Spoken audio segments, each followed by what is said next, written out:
नमो अरिहन्ताणं नमो सिद्धाणं नमो आयर्याणं नमो वज्रायाणं नमो लोय सव्साहूणम्। वंदामि माताजी, वंदामि माताजी, वंदामि माताजी, वंदामि माताजी, वंदामि माताजी, वंदामि माताजी, वंदामि माताजी, वंदामि माताजी, वंदामि माताजी। इच्छा कर महाराज जी, इच्छा कर। और महाराज जी इच्छा कर।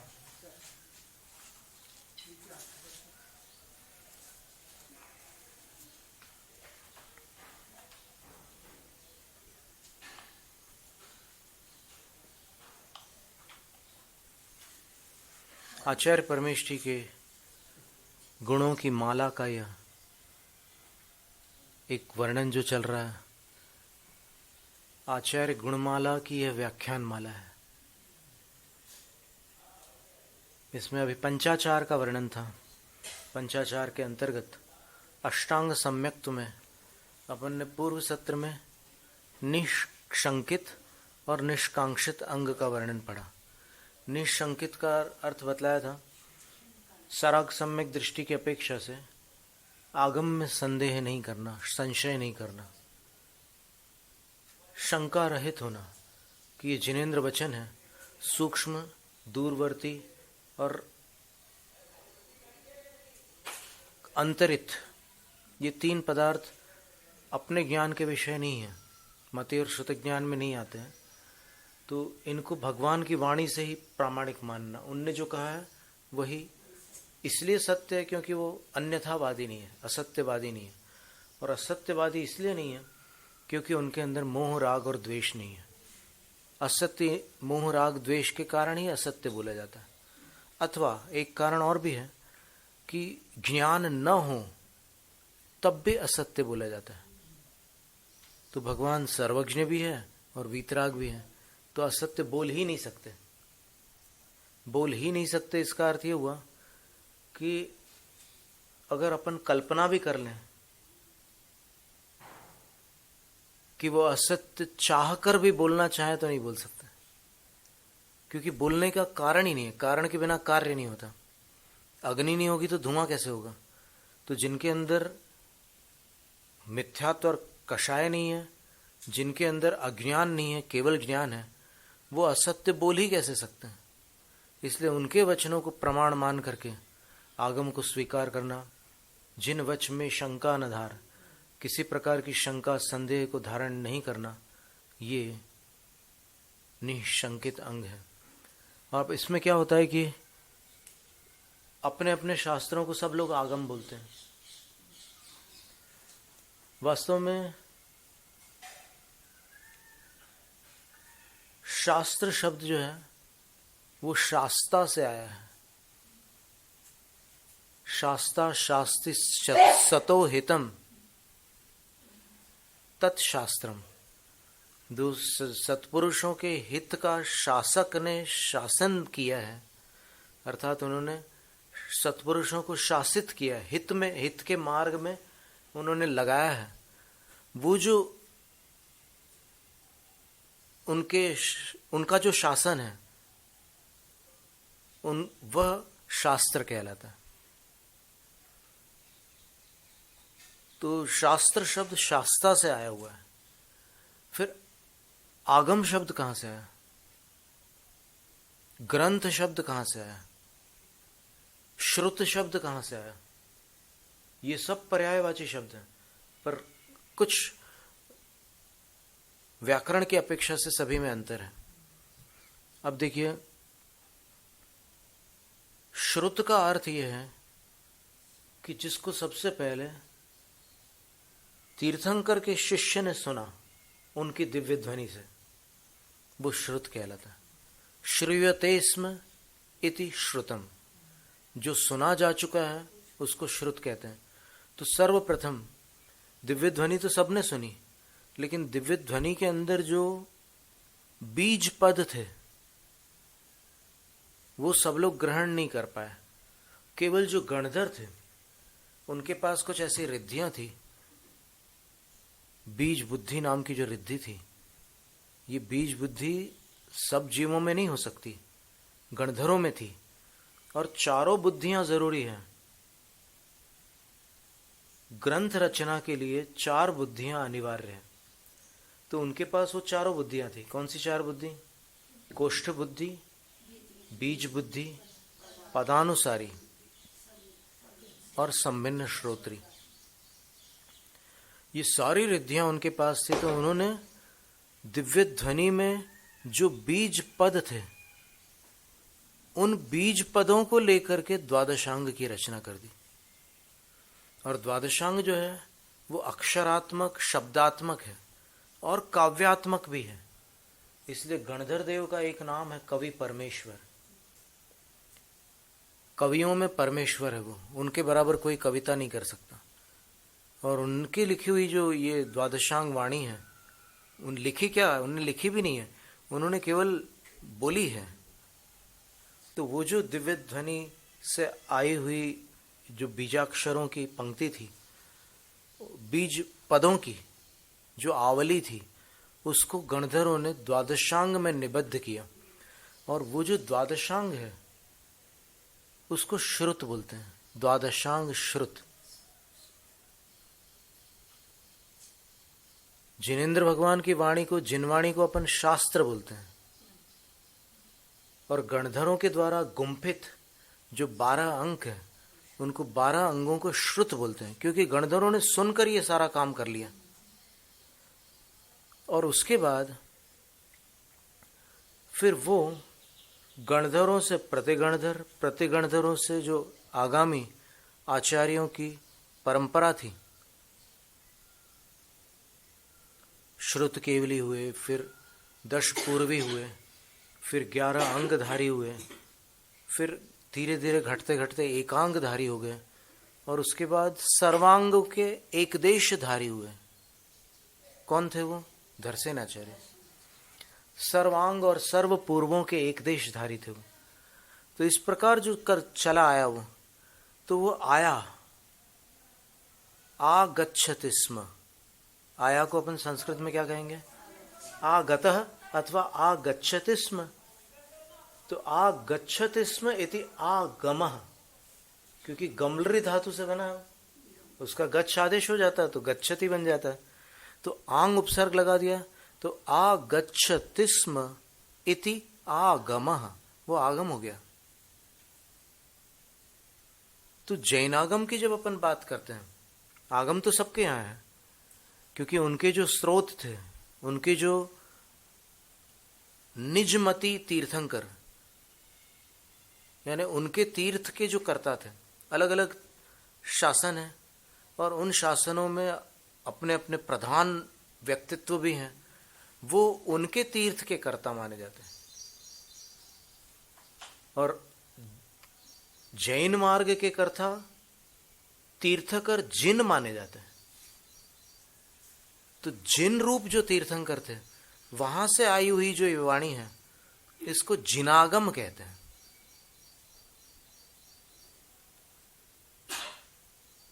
तो इस प्रकार इतने सारे शब्द का जो वाच्य है, वो कुल मिलाकर के भगवान की दिव्य ध्वनि ही है। और दिव्य ध्वनि तो एक अपार समुद्र है, और उसमें से जितना कुछ अभी अपने को प्राप्त है, उसके लिए पूज्यपाद आचार्य महाराज श्री ने सर्वार्थ सिद्धि ग्रंथ में कहा है, अर्थतस् तदैव इदम्। अर्थ की अपेक्षा से यह जो अपने को प्राप्त हो रहा है, वह तदैव। तदैव का अर्थ क्या है? वही है। वही यानी जो भगवान की दिव्य ध्वनि थी, वही है। उदाहरण क्या दिया? क्षीरार्णव जलम घट गृहीतमिव। क्षीर समुद्र का पानी एक घड़े में ले लिया आपने, मात्रा कम है लेकिन माल वही है। तो ये जो श्रद्धा है, इसका नाम निशंकित अंग है। और इसमें आगम में जो सबसे प्रधान देव शास्त्र गुरु का स्वरूप आता है, ये देव शास्त्र गुरु सर्वत्र होते हैं, लेकिन जिनागम में जो देव शास्त्र गुरु का स्वरूप आता है वो कुछ विलक्षण है। वहां पर देव जो हैं वो आप्त देव हैं। आप्त का अर्थ होता है परमात्मा स्वरूप को जिन्होंने प्राप्त किया है वो आप्त है। और समंतभद्र आचार्य कहते हैं कि आप्तेनोच्छिन्न दोषेण सर्वज्ञेनागमेशिना भवितव्यम नियोगेन नान्यता याप्तता भवे। बोले कि जिन शासन के जो आप्त हैं, जो परमेश्वर हैं, उनको नियम से 3 गुणों से युक्त होना चाहिए, अन्यथा वो जिन शासन के शासक नहीं हो सकते। कौन से 3 गुण? तो बोलते हैं कि उनको सर्वज्ञ होना चाहिए, उनको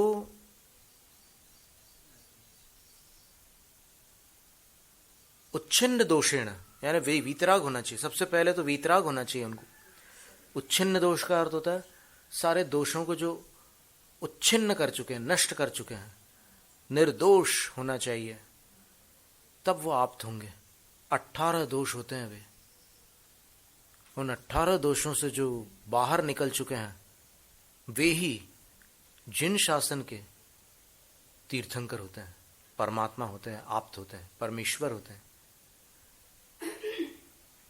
फिर दूसरा विशेषण बताया कि उनको सर्वज्ञ होना चाहिए। सर्वज्ञ क्यों होना चाहिए? क्योंकि अगर सर्वज्ञ नहीं होंगे तो फिर उनके अंदर अज्ञान का अंश प्राप्त होगा, और जिनके अंदर अज्ञान का अंश विद्यमान है वो जिन शासन के परमात्मा नहीं हो सकते। अज्ञान का लेश भी नहीं हो सकता परमात्मा में, क्योंकि वो परम आत्मा है। वो छोटी आत्मा नहीं है, परम यानी उत्कृष्ट आत्मा है। और उत्कृष्ट आत्मा में अज्ञान नाम का दोष पाया जाए संभव ही नहीं है। वो सर्वज्ञ ही होंगे। और तीसरी बात कह दी आगमेशी। आगमेशी का अर्थ होता है आगम के स्वामी। आगम तो ये अपने पास है, पर इसके स्वामी जो है वो है। अपन जो व्याख्या करते हैं, जैसे हम अपने बारे में कई बार बोलते हैं कि हम जो बोल रहे हैं हम केवल साउंड बॉक्स का काम कर रहे हैं। जो ओरिजिनल वक्ता है वो केवली भगवान है, तीर्थंकर भगवान है। और सर्वज्ञ को केवली इसलिए कहते हैं क्योंकि अकेला केवल ज्ञान नहीं होता, 9 लब्धियां कुल मिलाकर के होती हैं। तो ज्ञान के साथ केवल दर्शन भी होगा, केवल सम्यक्त भी होगा, केवल चारित्र भी होगा, केवल दान, लाभ, भोग, उपभोग और वीर्य भी होगा। तो इसलिए ये 9 क्षायिक लब्धियां होने के कारण वो केवली कहलाते हैं। आप देखिए ना, केवल की उपलब्धि कब होती है? तत्वार्थ सूत्र के 10वें अध्याय का प्रथम सूत्र स्मरण कीजिए। मोह क्षया ज्ञान दर्शना वर्णांतराय क्षयाच्च केवलम। क्या मतलब हुआ? मोह के क्षय से। मोह के क्षय से क्या हुआ? क्षायिक सम्यक्त्व और क्षायिक चारित्र। पक्की बात है, इसमें तो कोई विकल्प नहीं है। फिर ज्ञानावरण के क्षय से क्या हुआ? क्षायिक ज्ञान हुआ, और तो कुछ नहीं हुआ। क्षायिक ज्ञान ज्ञानावरण के क्षय से हुआ। दर्शनावरण के क्षय से क्या हुआ? क्षायिक दर्शन हुआ। और अंतराय के क्षय से क्या हुआ? क्षायिक पंचलब्धि हुई। क्षायिक दान, क्षायिक लाभ, क्षायिक भोग, क्षायिक उपभोग और क्षायिक वीर्य। तो ये 9 क्षायिक भाव उनको प्राप्त हुए, तब वो इनके क्षय से केवलम,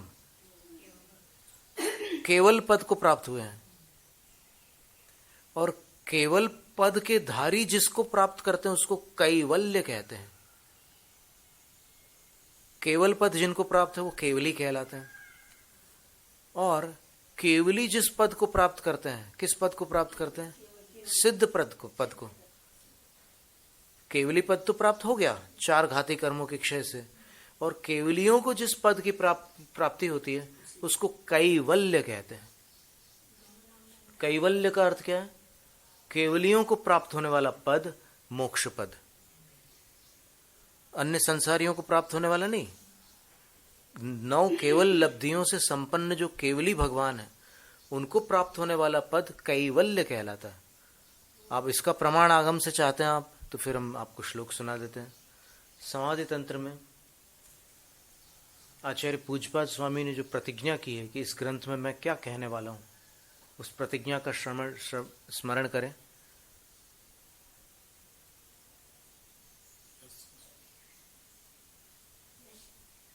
नहीं, वो तो यसे स्वयं तो ईशोपदेश में नहीं, ये तीसरे काव्य में है समाधि तंत्र के। श्रुतेन लिंगेन यथात्म शक्ति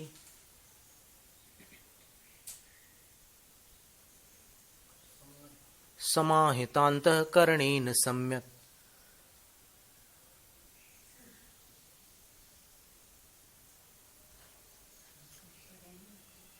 श्रुतेन लिंगेन यथात्म शक्ति समाहितान्तःकरणेन सम्यक्।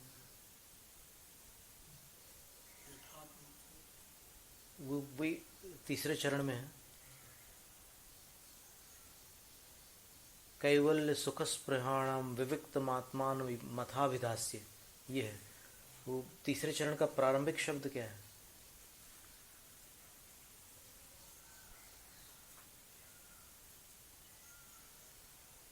समीक्ष कैवल्य सुख स्पृहाण, ये है। देखो, हमने अर्थ का स्मरण किया तो शब्द स्मरण में आ गया, शब्द का स्मरण करने जा रहे तो अटक रहे थे। तो कितना सुंदर कथन किया उन्होंने। वो कह रहे हैं कि समाधि तंत्र ग्रंथ में मैं क्या करने वाला हूं, तो वो ये कह रहे हैं कि श्रुतेन, श्रुत से अर्थात आगम से, लिंगेन, अब लिंग का अर्थ होता है हेतुओं से, चिन्हों से, यानी सत्य को प्रमाणित करने वाले लक्षणों से, यथात्म शक्ति, जितनी मेरी आत्मशक्ति है तत्प्रमाण, अपनी शक्ति से मैं कम भी नहीं करूंगा, उसका उल्लंघन भी नहीं करूंगा। समीक्ष्य, विविक्तम आत्मानम समीक्ष्य, शुद्ध आत्मा का समीक्षण करके, भली भांति उसका निरीक्षण करके, मैं कैवल्य सुख स्पृहाणम, मोक्ष सुख की स्पृहा रखने वालों के लिए, अथ अब सिद्ध और अरहंतों को नमस्कार करने के उपरांत, मंगलाचरण के प्रथम 2 काव्यों में उन्होंने क्या किया? प्रथम काव्य में सिद्धों को और द्वितीय काव्य में अरहंतों को नमस्कार किया। अब विविक्तम आत्मानम अभिधास्ये, शुद्ध आत्मा को कहूंगा, ये प्रतिज्ञा वाक्य है। यहां पर कैवल्य सुख स्पृहाणाम शब्द है। कैवल्य शब्द का अर्थ क्या? केवलियों ने जिसको प्राप्त किया वो कैवल्य है, और कैवल्य का अर्थ होता है मोक्ष। समाधि तंत्र ग्रंथ है क्या कहीं किसी के पास? अच्छा, तो वहां जाकर देखना होगा। तो वहां पर टीकाकार प्रभाचंद्र आचार्य महाराज ने कैवल्य शब्द का अर्थ क्या लिखा है ये देखिएगा, क्योंकि व्याकरण से तो ये सिद्ध हो रहा है कि केवलिनाम इदम कैवल्यम, ऐसे रूप बनते हैं ना, जैसे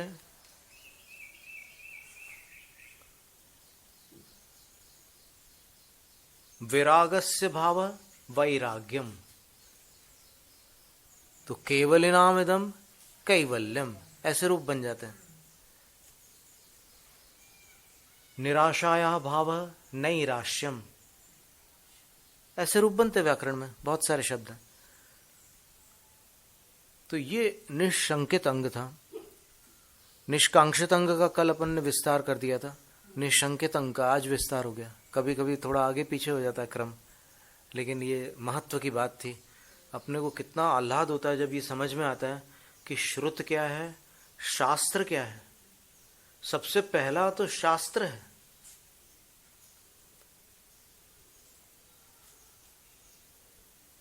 सबसे पहले शास्त्र, उस शास्त्र से पहले कौन है? भगवान है, तीर्थंकर है। और तीर्थंकर से शास्त्र निकला और शास्त्र गणधरों को प्राप्त हुआ। उन्होंने श्रुत उसको सुना और श्रुत होने के बाद वो ग्रंथ बना। ग्रंथ कैसे बना? जब उन्होंने उसको ग्रंथित कर दिया, काव्यात्मक बना दिया, तो ग्रंथ बन गया। और वो ग्रंथ श्रुत परंपरा से, आचार्यों की परिपाटी से, जो सत्य महाव्रती थे, जिन्होंने अपनी ओर से अपने आराध्य की वाणी में कोई मिश्रण नहीं किया, वे आराधक थे और आराध्य जो थे अरहंत और सिद्ध थे, तो उन्होंने उनकी वाणी में कोई भी मिलावट नहीं की, उसको यथावत रखते हुए केवल उसको सरल किया। समझाने के लिए कुछ दृष्टांत उन्होंने अपनी ओर से दिए, मूल को सुरक्षित रखा। वो परंपराचार्य हुए। देखो, जिनवाणी के 3 वक्ता बताए हैं। पहले वक्ता सर्वज्ञ भगवान है, वो चाहे तीर्थंकर हो या इतर हो। केवली भगवान जिनवाणी के प्रथम वक्ता है। फिर दूसरे वक्ता कौन है? श्रुत केवली, गणधर आदि। श्रुत केवली जो होते हैं ना, वो गणधर आदि होते हैं। आप गौतम गणधर से लेकर भद्रबाहु स्वामी तक देख लीजिए, सारे श्रुत केवली हुए। अंतिम श्रुत केवली भद्रबाहु स्वामी थे और महावीर शासन के प्रथम श्रुत केवली गौतम स्वामी थे। स्पष्ट है। तो वो दूसरे वक्ता हैं। और तीसरे वक्ता कौन है? तीसरे वक्ता आरातीय आचार्य हैं। और आरातीय आचार्य कौन है? ये बड़े महत्व की बात है, क्योंकि अभी इस विषय में बहुत लोगों के अंदर भ्रांतियां हैं।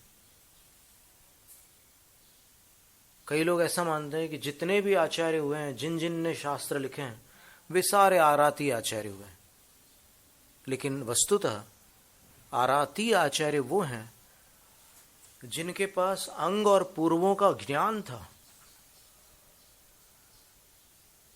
लेकिन जिन्होंने बल, बुद्धि, आयु आदि की अपेक्षा जो दुर्बल थे, उन जीवों के लिए अंग और पूर्व के सारभूत वचन को 14 अंग बाह्य श्रुत में निबद्ध किया। वो आराती आचार्य थे। ध्यान में रखना ये बात, ये एकदम गंभीर बात है। 12 अंगों के रचयिता गणधर थे, लेकिन 14 अंग बाह्य के रचयिता आरातीय आचार्य थे। तो वो आरातीय आचार्य तो गणधर परंपरा के निकटवर्ती आचार्य थे। न तो कुंदकुंद आचार्य आरातीय आचार्य हुए हैं, न तो पुष्पदंत भूतबली आचार्य आरातीय आचार्य हुए हैं, और न ही धरसेन आचार्य आरातीय आचार्य हुए हैं। फिर उत्तरवर्ती आचार्यों का तो प्रश्न ही नहीं उठता। आरातीय आचार्य तो वे आचार्य थे जिनको अंग और पूर्वों का ज्ञान था, लेकिन जिन्होंने अंग और पूर्वों में से संक्षिप्तांग वचन विन्यास रूपम अंग बाह्य श्रुतम आरातीय गणधर शिष्य प्रशिष्य कृतम, गणधरों के शिष्य प्रशिष्यों के द्वारा रचित है वो अंग बाह्य श्रुत। और वो अंग बाह्य श्रुत क्या है?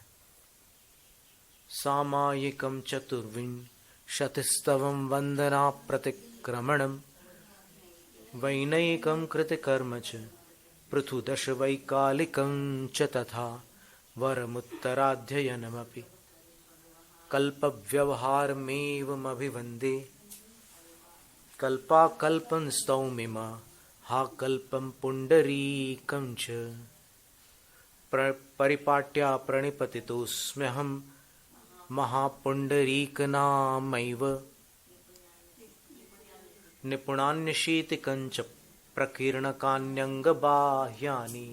ये 14 अंग बाह्यानि अंग बाह्य श्रुत है।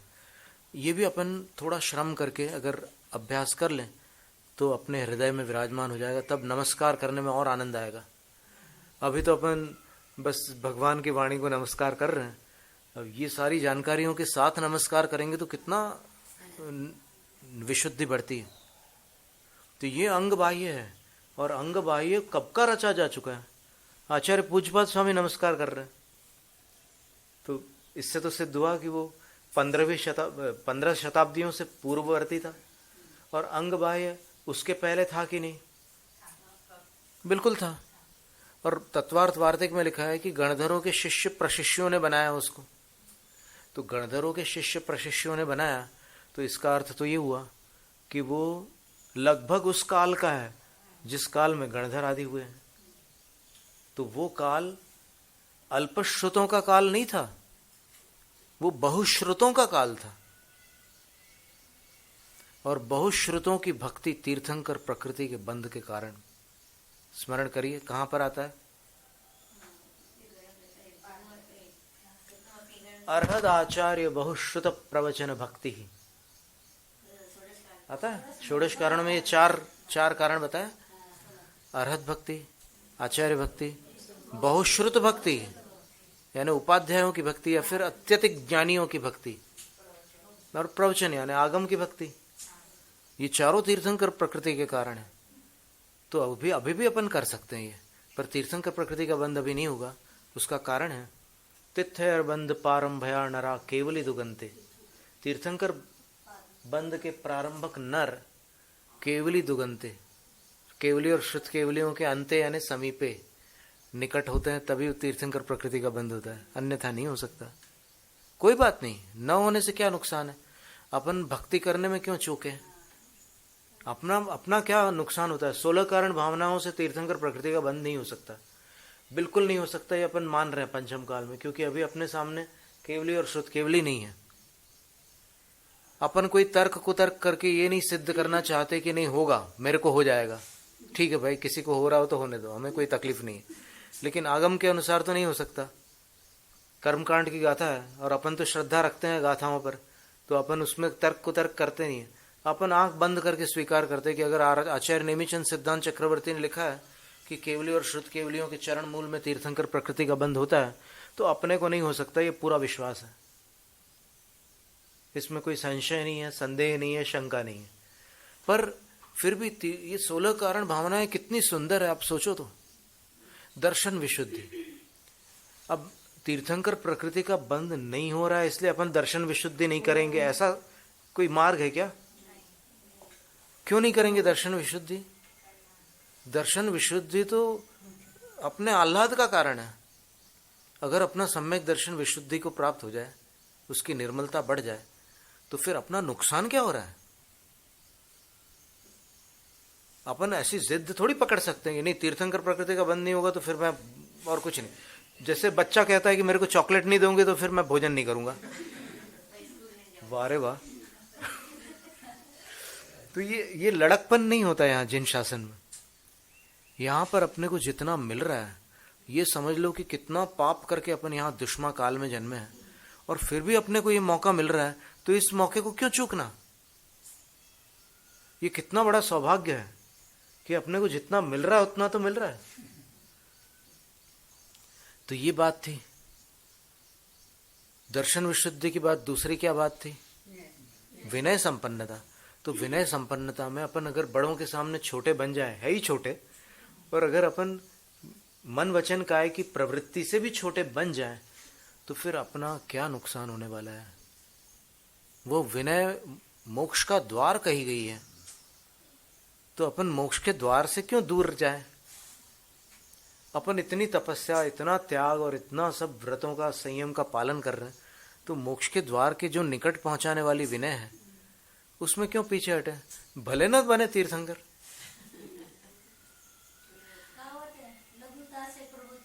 क्या बात है, बिल्कुल सही कहा। लघुता से प्रभुता मिले, प्रभुता से प्रभु दूर। अपन अभी प्रभु बन जाएंगे तो फिर प्रभु दूर हो जाएंगे, अंदर के भी और बाहर के भी, दोनों प्रभु दूर हो जाएंगे। तो अभी अपने को प्रभु बनना ही नहीं है, अभी तो ये लघु बनने का काल है। वरना अपन यहाँ पैदा ही क्यों हुए?